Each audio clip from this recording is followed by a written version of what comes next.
Sungai ketemu dengan jin di lembah, bertarung, berantem, saling membunuh. Makanya ketika Allah Subhanahu wa Ta'ala berdiskusi menyampaikan kepada para malaikat, inni ja'ilun fil ardi khalifah, para malaikat, aku akan menciptakan khalifah di muka bumi ini. Lalu para malaikat protes, apakah engkau akan menciptakan makhluk yang nantinya saling berbunuh-bunuhan, yang saling berseteru?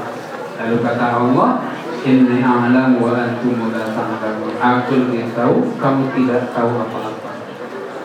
Akhirnya lalu Allah perintahkan malaikat Jibril alaihi salam turun ke dunia, diperintahkan mengambil tanah, berbagai macam jenis tanah.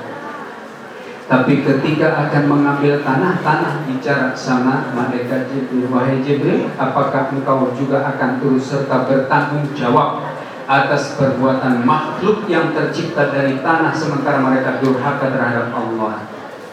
Lalu malaikat Jibril mau pulang menghadap Allah, nggak sanggup. Akhirnya diutuslah malaikat Mikail, juga ternyata nggak sanggup. Dan terakhir yang diutus adalah malaikat Israil. Ketika tanah bertanya kepada malaikat Israil, kata malaikat Israil, wis rawopo, aku tanggung jawab. Bahasa Jawa, emang malaikat Israil dari Banyuwangi ya. Diambillah saripati tanah, dibawa ke surga. Lalu Allah ciptakan Nabi Adam. Lalu Allah tiupkan ruh ke dalam Nabi Adam, hidup.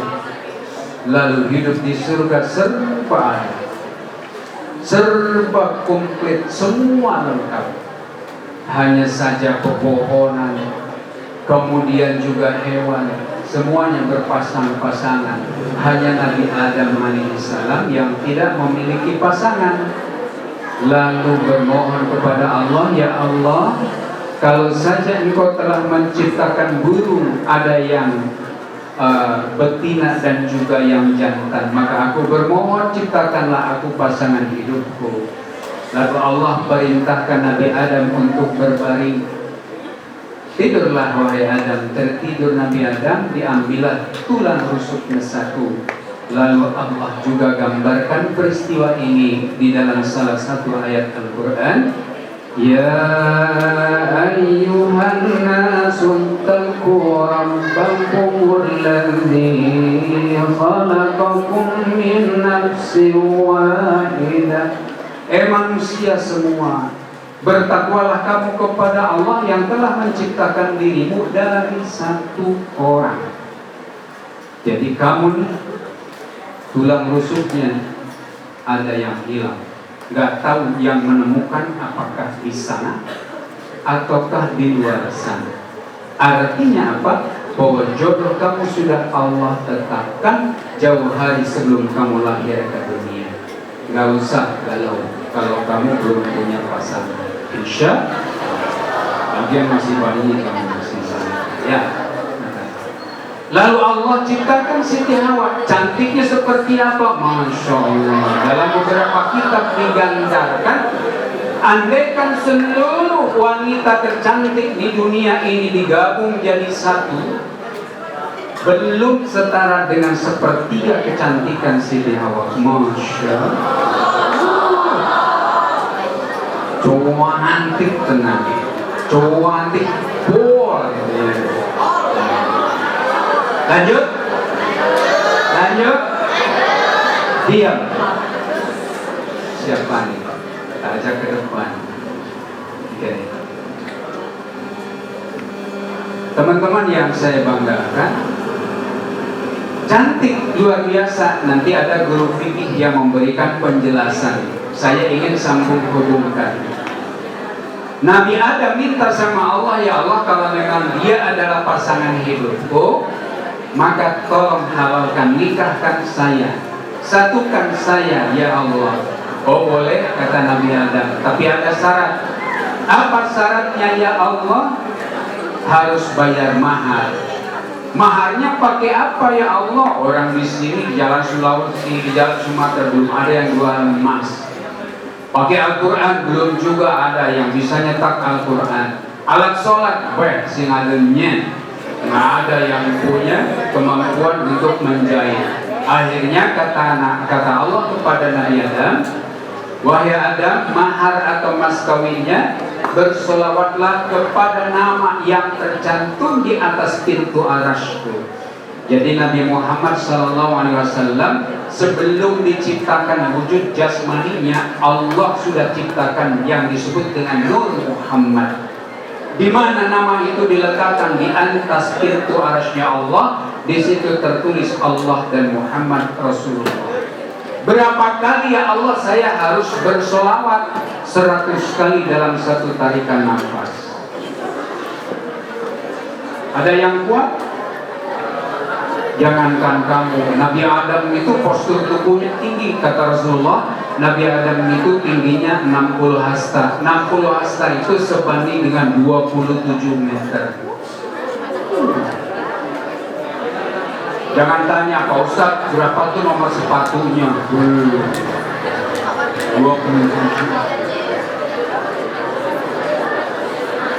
Siti Hawa berapa tingginya? Coba kamu ukur makamnya aja tuh ada di Jeddah. Ya, lanjut.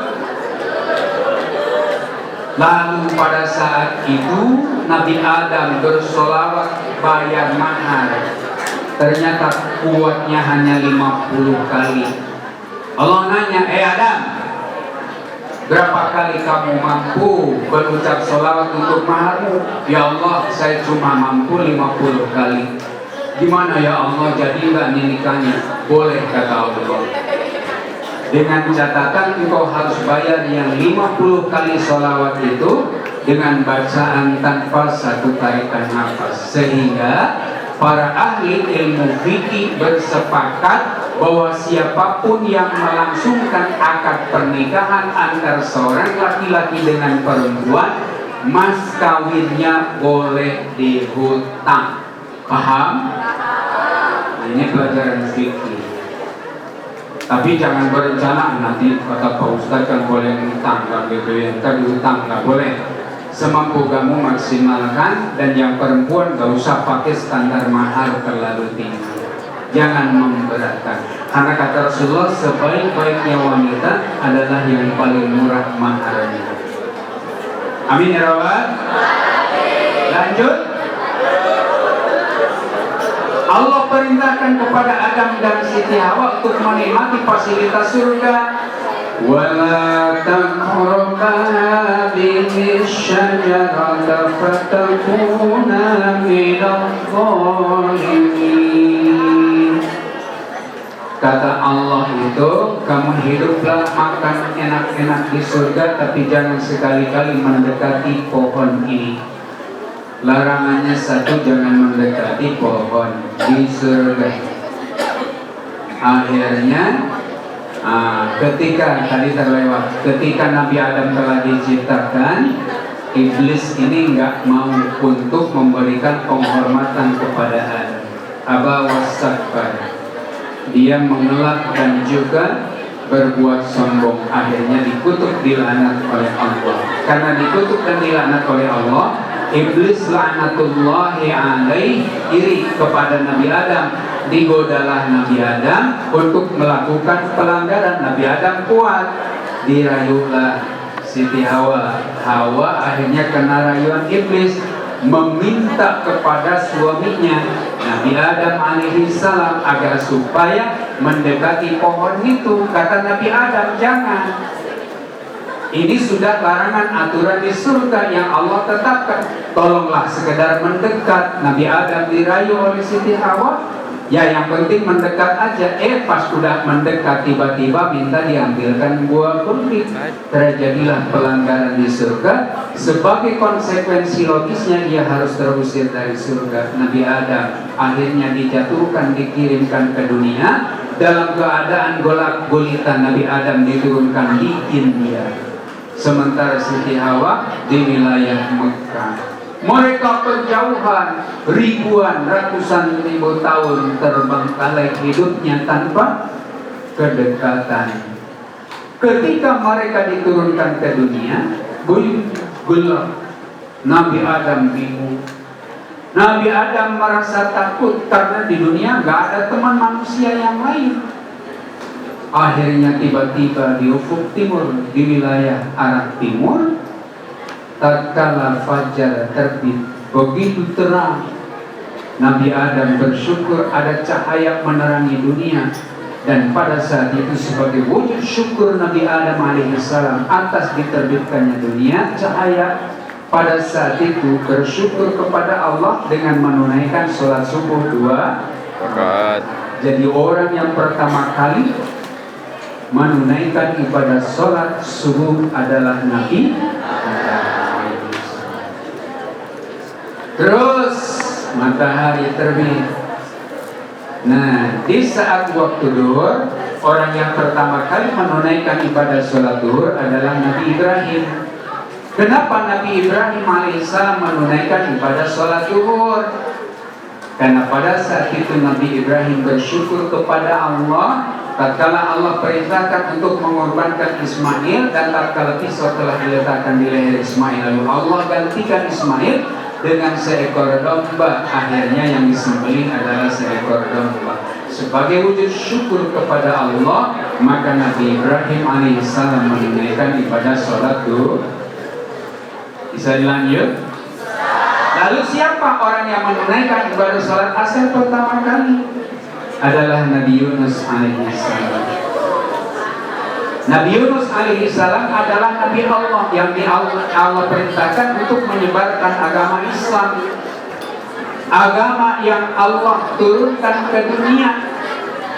Nabi Yunus dapat tantangan dari kaum yang tidak suka sehingga berencana untuk dibunuh. Nabi Yunus diperintahkan lari mendekat ke pantai dan minta tolong kepada orang yang sedang berlayar. Akhirnya Nabi Yunus diajak naik ke perahu. Setelah ditaiki sama perahu Nabi Yunus, ternyata perahu oleng karena hilang keseimbangan, bertambahnya muatan.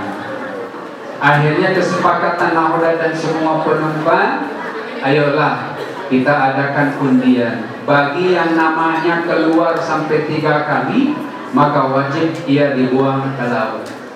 Ternyata negara kersanian. Nama Nabi Yunus alaihissalam keluar 3 kali berturut-turut padahal baru numpang. Akhirnya dengan atas kesepakatan di awal, Nabi Yunus dibuang di tengah lautan, tapi Allah selamatkan dengan seekor ikan yang sangat raksasa besar. Yang konon katanya ikan itu masih ada di lautan. Kamu jangan mancing terlalu tengah, nanti dimakan sama ikannya. Akhirnya ikan nun disiapkan oleh Allah dan diperintahkan masuk ke dalam mulut ikan. Di dalam perut ikan gelap, tidak ada teman, tidak ada penerangan. Lalu Nabi Yunus pun bertobat mohon ampun kepada Allah. Siapa yang hafal doa tobatnya Nabi Yunus? Baca, ikuti saya. La ilaha illa anta subhanaka inni kuntu minadh dhalimin. Semua. La ilaha illa anta subhanaka inni kuntu minadh dhalimin. Lagi. La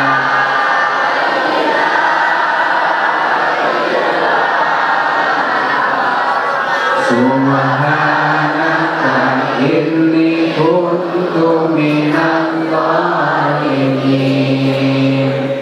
Pada satu saat mungkin hidupmu akan berhadapan dengan banyak masalah.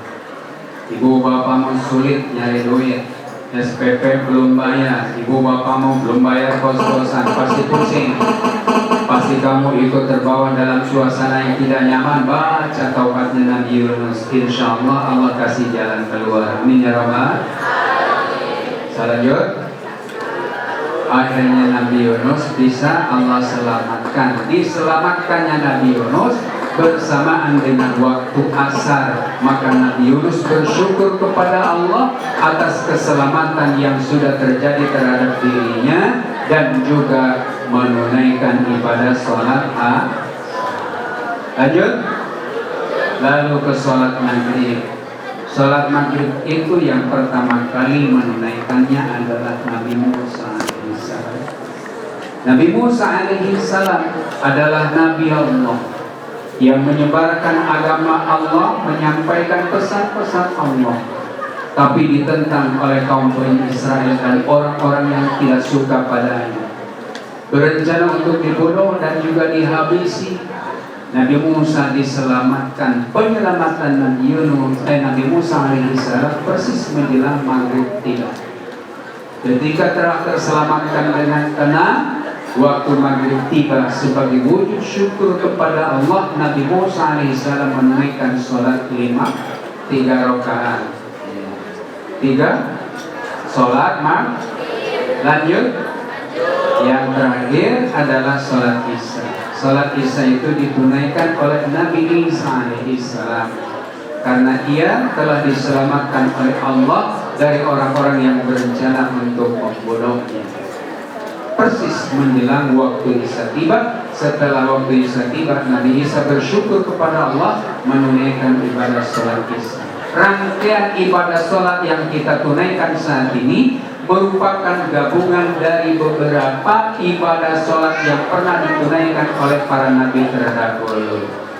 Siapa yang tahu Nabi Adam wafat setelah usia berapa tahun?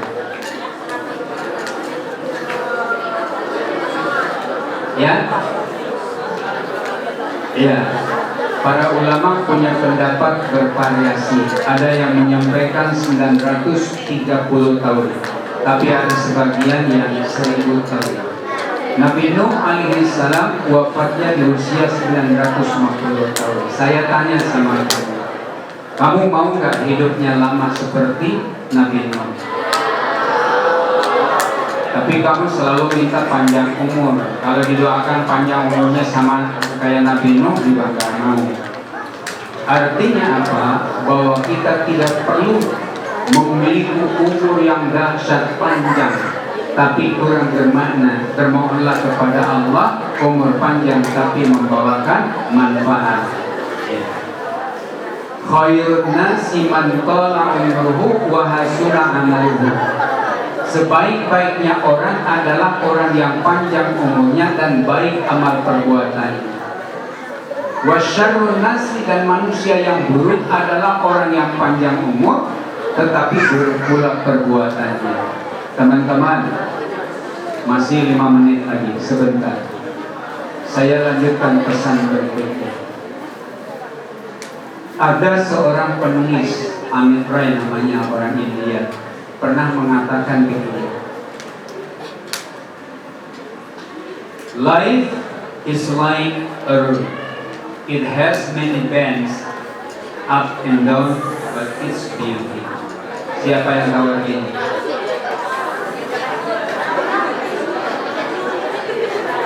Life is like a road. It has many bends, up and down, but it's beauty. Iya, gampang kok. Ya, sini.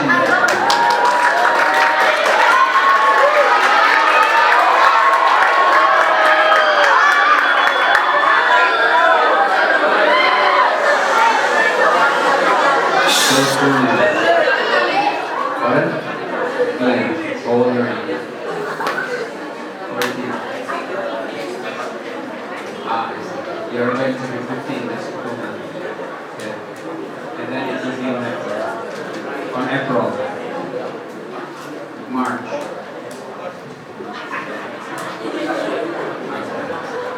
On March. Where is that? Asimit kamu? Ini agak lancar bahasa Inggris, mereka suka sarapan roti beda dari kita ya. Nggak kenyang lah nanti. Yeah.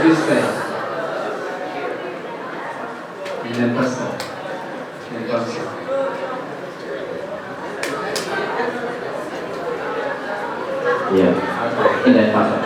In Denpasar, where is it? In Sudan, to be exact. Ah, I see. Okay. Where's your brother from? He's British. Oh. Wait. Have you ever been to London? No, I haven't. Oh, I haven't. You were born here? Yeah, I was born here. You were born